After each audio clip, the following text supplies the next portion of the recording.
Hi, welcome to our last day of mindfulness tips and practice. And as promised, today we're going to look at using our senses. So, one of my favorite things to do, both for myself and as a classroom teacher, is to do a mindful listening on a day that it's raining. I love, opening the windows, opening the door, and just closing our eyes or softening our gaze and just listening to that sound of the rain. And again, if any thoughts come in, we just notice them and watch them drift away, and we get back to that sound of the rain. And for some reason, the sound of the rain is very easy to attach to. Those thoughts don't come in quite as much. Very similar, sitting outside and listening to birds chirping or any other nature sounds you can find.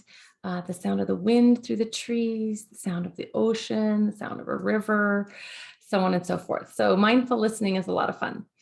You could also do that from inside and listen to like the tick of a clock or just find what other different objects you can find. But when you're doing a mindful listening, if you hear something and your mind starts to identify it, like let's say you're at school and you're listening for the rain, and all of a sudden you hear screaming and laughter outside. Well, chances are there's some kids that went out there and they're jumping in puddles and they're having fun in the rain. So instead of telling yourself that story and getting caught up into the story, you just say kids, or you can label it outside.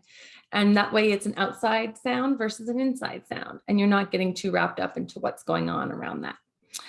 Same thing if you're like in your house and you're trying to do a mindful listening and you have family moving around the house or visitors or guests or whoever's in your home, making all sorts of noise, pots and pans, or your pets are going off or whatever, you can just label it, dog, cat, pot. And that way you don't have to get caught up in it. So that's mindful listening. Mindful seeing can be done in a variety of ways. One of my favorites is to pick up a leaf off the ground and just kind of look at all the veins that go through that leaf and really analyze each little part of it and keep my focus, keep my attention there. I also really enjoy just watching the river or watching waves at the ocean. I also enjoy watching the sunset.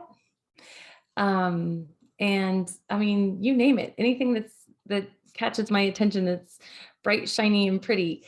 Flowers, I love to look at flowers, animals of all sorts, but they move around, so they're a little harder to do that with mindful practice. You can do a mindful smelling. A lot of people really enjoy using like jasmine or rosemary or lavender, like all these different fragrances of these essential oils that have different effects to them. Like some are really energizing, some are calming, some support memory, so if you're into that sort of thing, that's another way to do it. Personally, I don't use those too much. I do like special fragrances. If I'm going to take a bath or a shower or lotions, there are certain fragrances that I tend to gravitate toward. But one of my favorite mindful smells is, like baking something in the kitchen, and then the whole house smells like it. And especially in the fall and the holiday time where there's a lot of ginger and nutmeg and cinnamon, those kinds of smells. I love to have those around. So again, just spending time having that opportunity to take in that scent with some nice breathing, and then the thoughts that come in and out, you just put a label on them and watch them drift away.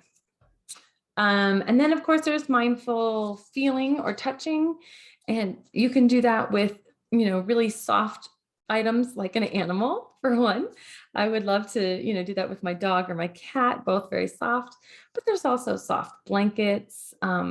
There's, you can have a bunch of different texture things if you really want, like a nail file, that kind of sandpaper feel versus like silk or a smooth rock.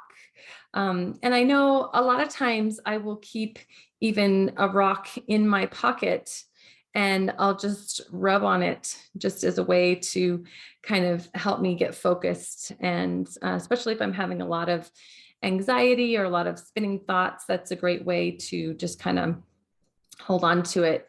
It's also great for meetings, for staff meetings, and for kids who are very high energy and their attention goes really fast. Having something like this quiet in their pocket can really help focus. So those are some ways to use your senses with mindfulness. And that since this series is finishing, if you continue to do your own mindful practice, remember 30 days is a great way to really solidify those neural pathways and really get some strong neural pathways going and to build a habit for yourself. So it makes it easier to keep going. It doesn't mean it's easy, it's just easier. And once you slip out, it's just like exercise. It's kind of hard to jump back in, but once you get back into it, then you're in again. What else can I say? And I'm always here for you. If you ever have questions, you can ping me, either send me an email or comment on the YouTube site or on LinkedIn or Facebook or wherever you're getting this from. And I'm happy to answer questions for you or support you however I can. All right. Well, thanks for joining me. We'll see you guys another time. Bye.